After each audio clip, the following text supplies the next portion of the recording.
Hi, this is AJ. Welcome to episode 116 of Here's What I Watched. In this episode, I want to talk about the Tom Cruise and Hayley Atwell movie Mission Impossible: The Final Reckoning, which was co-written and directed by Christopher McQuarrie. I did like this movie. I do recommend it. It did feel like a bit of a step down to me. Not a major step down, but a step down from the previous movie, Mission Impossible: Dead Reckoning Part 1. And it is my least favorite of the Christopher McQuarrie Mission Impossible movies.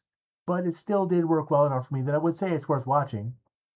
And what the movie's about? Well, this movie picks up where the last one left off, except now you've got the artificial intelligence, also known as the Entity, infiltrating intelligence networks of country after country after country, and seems to be about to trigger some sort of nuclear holocaust, which causes an awful lot of panic in pretty much every country on Earth, and the American president starts getting a lot of very unconventional advice on how to handle the situation.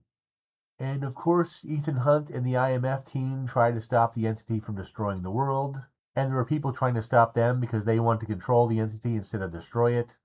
And so the stakes are very high, a little too high, I think, because all the doom and gloom kind of weighs the movie down a little bit. The tone of the movie was very dark. I didn't laugh out loud even one time. I kind of chuckled a little bit at a sort of a funny line near the beginning, but I didn't really laugh. And some of the action scenes were a little murky or hard to follow, or just relied too much on tension. And there were times where the stunt work might have been incredible, but I don't know how well the scene worked for me as an actual action set piece. And I did appreciate that the Entity had a clearer goal in this movie than the previous movie, but I still didn't quite understand why it was trying to destroy the world. But despite all my complaints, Mission Impossible: The Final Reckoning did work as a movie. I liked the connections to all the earlier films. I liked the emotional payoffs, and yeah, I would absolutely recommend the movie.